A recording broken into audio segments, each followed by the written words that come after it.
So today I wanted to talk to you about my patron deity, Cernunnos, or as I refer to him, Herne. So if you hear me interchanging those, they're the same. I'm talking about the same thing. I'm just using a different name, and I'm gonna get to that. So Cernunnos is a nature-based god who is most commonly accepted to be of Gaulish descent. So we're talking like old French / like mainland Western Europe, so like Germanic, right? Like he's a Gaulish god. Derived from the Roman god Silvanus, who is like a nature god, right? He actually is seen with the same types of horns as the older Roman god, so that's kind of like where you see them interacting and morphing into one another, or vice versa, and or evolving from Silvanus into Cernunnos. Herne is an English spirit who was actually mentioned in the Merry Wives of Windsor by Shakespeare, as well as other books, especially like in the Victorian times, which is one of my favorite eras in time for fashion. Some people like draw comparisons to the word kern, Herne and Cernunnos, because kern is actually like another word for a horned deity. So you can kind of see like Cernunnos, Kern is like in between. But he's generally accepted as an offshoot of the horned god, but more of a localized god to a specific part of England. There are also some comparisons made between Herne the Hunter and Odin, who is a god that was worshipped in England at the time, actually under the name Woden. This is due to the fact that Herne is said to have hung from a tree, similar to the way that Odin did. So there's a lot of like very cool like intermixing of mythologies that like surround Cernunnos.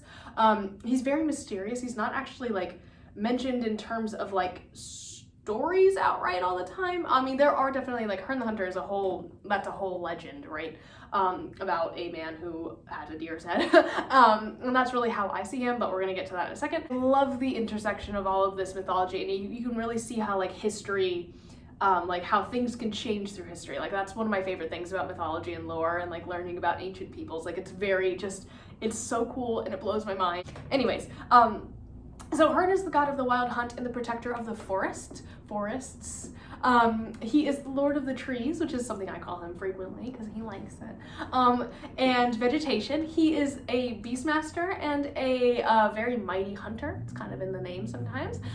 He's deeply connected with fertility and lust. So you can kind of see like where even Pan, like the Greek god Pan, who has horns and is from the woods, it is like deeply connected with him. So, you know, he has that connection with fertility and lust. And he's also really specifically connected with male virility. So take that as you will. Due to his horns, he was often misinterpreted as a symbol of Satan, but Cernunnos or Herne or any horned god that predates Christianity does not have anything to do with Satan. Like they are not the same. When, you know, Christianization was sweeping all over Europe, a lot of art at the time started depicting, you know, the devil, like this evil entity, as something similar to a pagan god with horns. So that's actually kind of where we get some of these interpretations from, right? He's also worked with a lot in the Wiccan tradition, which is, again, like, if you guys don't know, I started my journey at like 13 years old, like reading books about Wicca, because that was the only thing I could get my hands on in like 2007, no, 2010. I can't do math. So like at that time, I had no idea. So I was just like, oh, Silver Ravenwolf, great. This is like exactly what I should be reading and how I should practice. And this is the only way to do it. No clue. But obviously we've changed. Usually he's referred to as the horned god in the Wiccan space. So he's not always necessarily like named, but he is like mentioned, if that makes any sense. So, okay, how did I start working with Herne or Cernunnos? So this is gonna sound insane, but when I was growing up,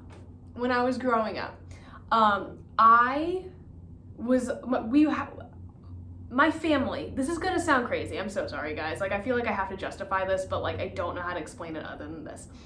My family is like obsessed with this show, this like TV show from the 80s called Robin of Sherwood. And in this show, there is Herne the Hunter, but in that context, he's a like shaman. He's like a man who is taken over by the spirit of Herne. So he is shown to be a man who wears a deer head on top of his head, so it, like almost like a hat with like, it's really cool. If you can find images of it, it's like a really old show, so probably not. I have the box set of DVDs because I can't live without it. So if anyone else has seen this, please like talk to me because I have a lot of feelings about it. But anyways, that was actually like where I was introduced to like polytheism, right? So I was like, oh, there's like other gods besides the big man upstairs? Like what? And I just remember like after that having like really vivid dreams of like talking with him in the woods. And I don't think I've mentioned this before because like it's very personal, but I'm like always hesitant to like reveal too much of myself in case it can be used against me. But you know what? It's because I have PTSD, so I'm sorry, guys. I think he truly was like the first god who like came to me before I even knew anything about like witchcraft at all. Like we're talking like a kid, like when I was a kid.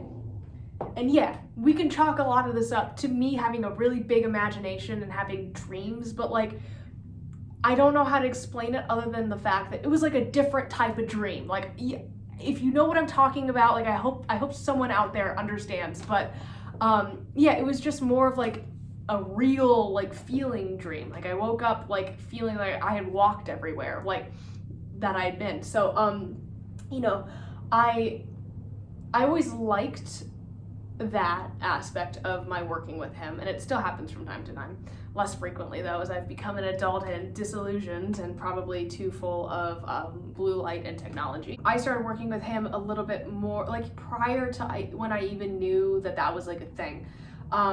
And he has always taught me to be wild, right? To not be so like uptight about things, to kind of like revel in stuff. I find his energy makes me, like when I'm working with him in a ritual space, makes me want to go for like a run. And of course I always work with him like at night so it's not like I can just go anywhere. Like I can go to the gym, I guess, but like, oh god. But you know, I see him in the trees. I hear him in the trees a lot, which sounds crazy, but stick with me. So to me, Herne always kind of represented this like positive force of masculinity in my life. Like he's very much that, like, he's always been gentle, right? And he's always been kind with me.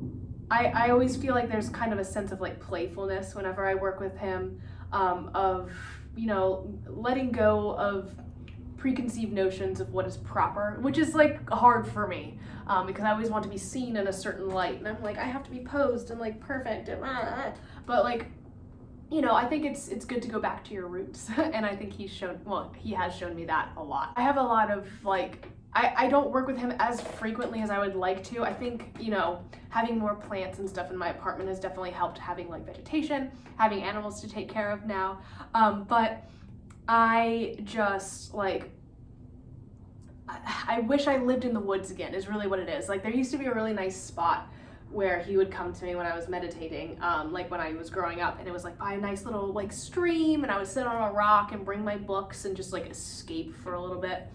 And I think that escape was healing, like really healing for me. So whereas the Morrigan protected me, Herne helped me heal. And I think that is really just, you know, and also gave me that like positive male energy that I like needed to see that was still around and like a valid thing that was like in the world, because for a while there I was unsure. So anyways, that is how I have worked with Herne. He is very, very important to me. He shows up a lot in my artwork. So if you have seen any of my artwork, there's always a lot of like deer imagery and like deer skull imagery specifically. I don't know what that is, but yeah, I have a lot of like love and like respect for him, basically. If you guys work with Herne or Cernunnos, however you talk about him, if you work with any sort of horned god who is like kind of a nature god, I would love to hear about your experience, and I'll see you guys tomorrow.